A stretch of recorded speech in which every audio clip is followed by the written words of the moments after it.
I think this is the most pivotal scene in No Country for Old Men, where Sheriff Ed Tom revisits the place where Moss is murdered and wonders that Anton might be inside, looking at the doorknob. But this scene became interesting because of the conversation Ed Tom has with the other sheriff from El Paso. The El Paso sheriff remarks that Anton is a homicidal lunatic, to which Ed Tom replies, Sometimes I think he's pretty much a ghost. Considering the point where this scene arrived, that is when movie starts defying audiences' expectations by killing Moss, our supposed protagonist, that too out of the frame. It is fascinating that the subsequent scene to that is of Ed Tom, where he expresses that Anton is just a ghost and revisited the murder site alone. Imagines Anton inside, pull out his gun but didn't find him, just like a ghost. Naturally, one wonders what's really going on. Why movie killed Moss? Why Anton and Ed Tom never encountered each other? Why in the end Anton walked away just like that? And is that the reason why Anton is so terrifying? These are some of the many questions that lives in one's mind after watching No Country for Old Men, and understanding the Sheriff Ed Tom scene would solve many of these pivotal questions. Recently, I watched No Country for Old Men. As you can guess, I enjoyed it a lot, but I didn't understand it. Right away, Anton has become my favorite movie villain of all time. I was thrilled by the bold move of killing the protagonist like that, and it reiterated the shock from the Hitchcock Psycho. But at the same time, I was utterly confused and couldn't figure out why movie ended with a monologue of an old man telling the dream he saw last night, who wasn't even that involved in the main thrilling plot of the movie. That is the cat and mouse chase we witnessed between Anton and Moss.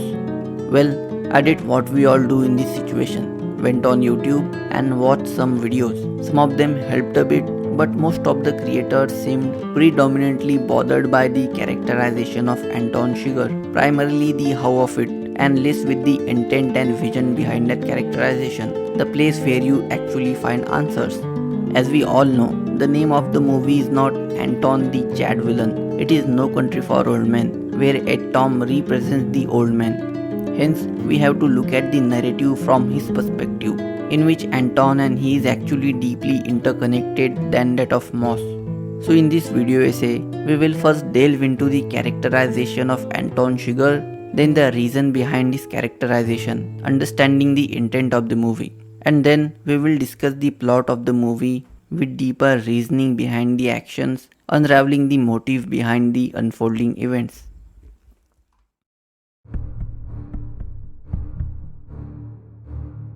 One of the reasons that make any character, especially a villain, memorable is their introduction, and great filmmakers always show rather than tell. Take the Joker in The Dark Knight for instance. Christopher Nolan introduced him through a robbery, where after getting the job done, the robbers were killing each other. This depicted the chaos his character embodies and established a scary, unpredictable villain.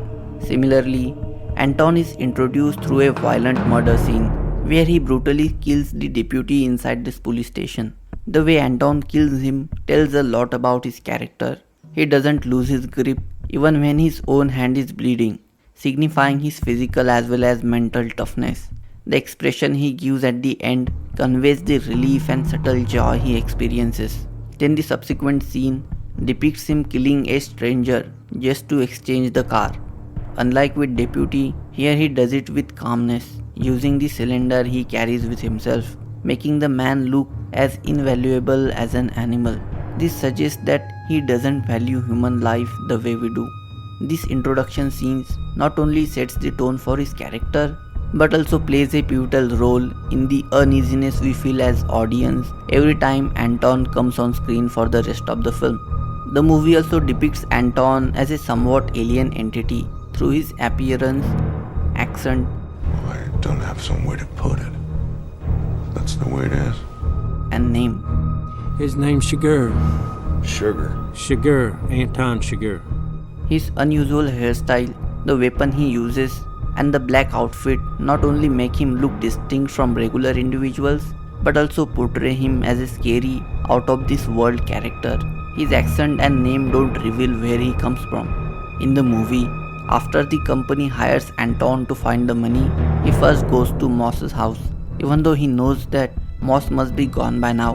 While roaming inside, he takes a jar of milk and sits on the couch but doesn't drink it. At that moment, we see his reflection in the TV, a humanoid silhouette sitting a bit far away, looking like a partially unreal entity. Later in the movie, when he gets shot by Moss, he removes the bullet and does the stitches himself with unhindering focus, making him seem a bit inhuman. He also covers his entire room in plastic, showing his desire to be detached even from this aspect, as if he doesn't want to leave any trace of himself. Besides, Anton's actions don't follow any fixed pattern. For instance, at the beginning of the movie, he kills everyone he meets: the police officer, the car driver, and the two men from the corporation that hired him. This suggests that he doesn't want to leave any trace of himself, as he even shoots a peacefully seated bird. However, he breaks this pattern with the woman who refuses to give him Moss's address. Did you not hear me? We can't give out no information. Although she intrigues him, he simply walks away after hearing the flushing sound. Similarly, he pays the two kids at the end and leaves them unharmed. There are also scenes where the movie doesn't bother to show the results, such as when Anton kills the guy who hired him. An assistant in the office asks, "Are you going to shoot me?" Anton shows his face to him, replies with a question, Do you see me? and the scene ends there. Another instance is when he meets a stranger on the road with a truck full of chickens. Can you get those chicken grates out of the bed? What are you talking about? The scene cuts to Anton washing his car, leaving it unclear whether he killed the man or made some other arrangement. It seems that the movie doesn't show the results because it doesn't really matter. But why? Let's have a look at the coin toss scenes for that.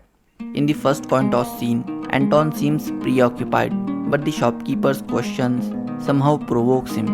He starts questioning the shopkeeper, and after learning that he married into the business, we can infer from Anton's expression that he disapproves it, though he gives the shopkeeper a chance through the coin toss and says something interesting, I can't call it for you. It wouldn't be fair. suggesting that fate will decide the shopkeeper's future. But when he faces a similar situation with Carla Jean, she refuses to choose, stating that the coin doesn't have a say, it is just your will. To this, Anton replies, I got here the same way the coin did. and he kills her too. We can say that by his gesture of looking at his shoe and the chilling sound of the bicycle tires. These aspects suggest that Anton is more of an idea than an individual. He embodies contradiction and chaos. To the shopkeeper, he says, I can't call it, it wouldn't be fair. While with Carla Jean, he portrays himself as the equivalent of the coin, signifying himself as fate itself. This ultimately reinforces his role as a harbinger of chaos and anarchy in the film. That also explains why movie doesn't depict the outcome of those sticky situations we discussed earlier, as it could be anything. Either way, it doesn't matter.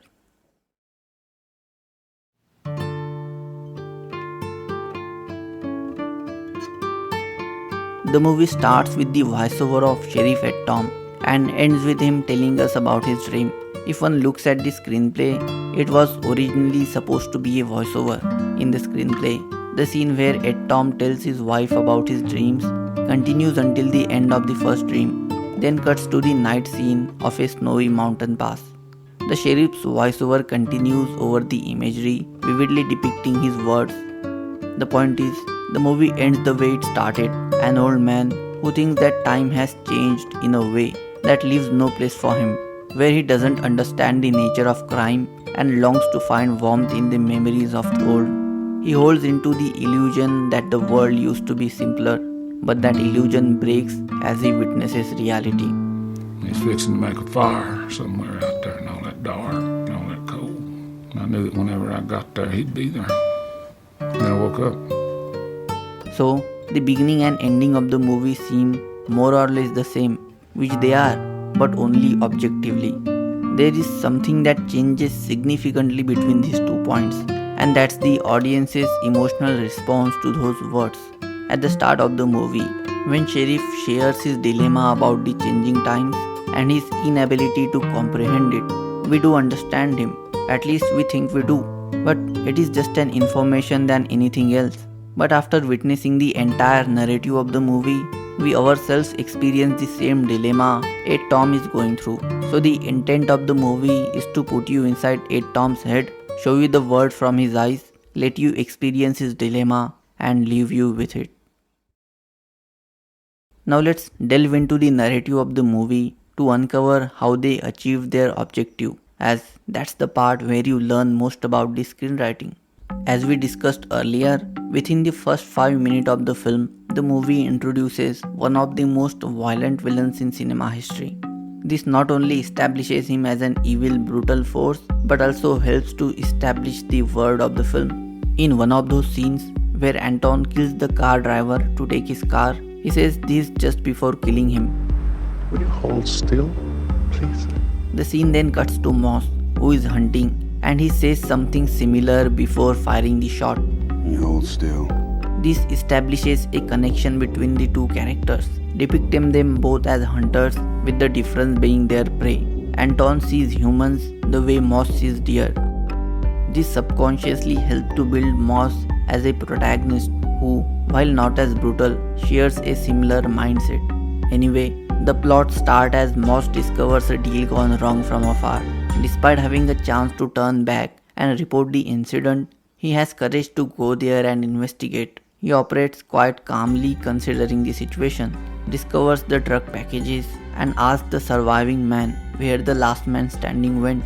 He knew there must be a last man standing who had the money, and he follows the tracks. While following, he says, What if you stop? You stop and shave. Moss's calm demeanor and mindfulness depict that he is not new to such situations. Later in the movie, we learn that he is a Vietnam War veteran, deliberately taking the money, and hence the conflict that follows establishes him as a morally grey character, but likable, as the movie depicts that he is a family man and later comes back with water for the dying man. As he returns to the place at night to give water, the sudden arrival of mobs sets the plot in motion and the cat and mouse chase begins. The movie moves forward typically, portraying Moss as a hero who knows the art of survival. He is determined and persistent. When he encounters Anton, he fights back. When Carson tries to help him, he doesn't accept his offer. Instead, he remarks, Maybe he's the one who needs to be worried about me. Moss also disregards Anton's warning and later talks to his wife as if everything is under control. With you gone and I don't have the money, he can't touch me, but I can sure touch him. And after I find him, I'll come and join you. Essentially, Moss represents the quintessential movie hero who, with his strong will and persistence, overcomes all odds and emerges victorious. Movie utilizes this familiar and accepted trope to deeply immerse us into the narrative, only to defy our expectations by killing our supposed protagonist off camera, not even by the main villain, but by some random Mexican mobsters whom we, because of our preconceptions, considered side characters. However, the cycle of violence that Moss starts doesn't end with his death, it also swallows his wife. By this, the movie breaks the illusion of control, order, and law. Moss's character helps us become emotionally involved in the journey, and his unanticipated death leaves us with discomfort and confusion, the exact emotions Sheriff Ed Tom talks about in the opening monologue. This is how the movie puts you inside Ed Tom's head, shows you the world from his eyes, let you experience his dilemma, and leaves you with it. This discomfort, confusion, and the sense that something is missing justify the title, No Country for Old Men.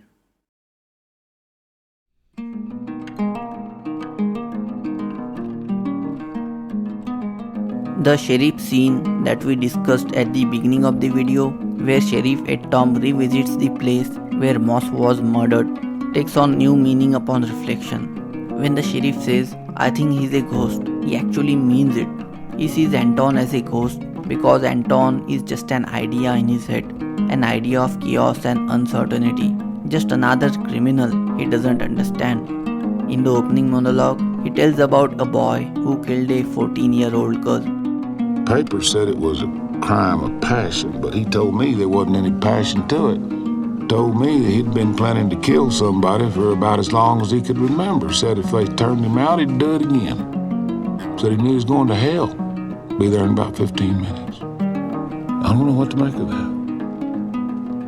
I surely don't. This tells us that for the sheriff, Anton is just a concept that he is witnessing repeatedly. That's why the sheriff went back to the site to face it. He imagines Anton inside the room but doesn't see him because Anton is not an individual but a phenomenon. And this doesn't necessarily mean that Anton was all along just a projection of the sheriff. No, he was actually present there, but the writer tried to give form to the idea of anarchy and uncertainty through the character of Anton. This means that the central theme of the movie, which is the absence of law and order, has been depicted through Anton. So, when the movie achieves its objective of translating the dilemma of Sheriff and Tom, we naturally remember Anton, as he represents the cause of that dilemma and the unpleasant presence of it. This means that Anton Chigurh himself represents the central theme of the movie. That's the reason why Anton is so terrifying. He is rooted in the central theme of the movie. He embodies the chaos, anarchy, and absence of law and order that pervades the story. Unlike other villains, Anton is not just a person committing evil acts. He is a personification of uncertainty and randomness. His unpredictability and relentless pursuit make him a force of nature rather than a mere antagonist. This deep connection to the film's core theme heightens the audience's sense of unease, as Anton represents not just a threat to character, but to the very fabric of the world they live in. This makes him an enduring and profoundly unsettling figure. So that's all for today. I hope this video has broadened your understanding of No Country for Old Men and hope you have learned something from it. Anyways, thanks for watching. Have a nice day. Bye.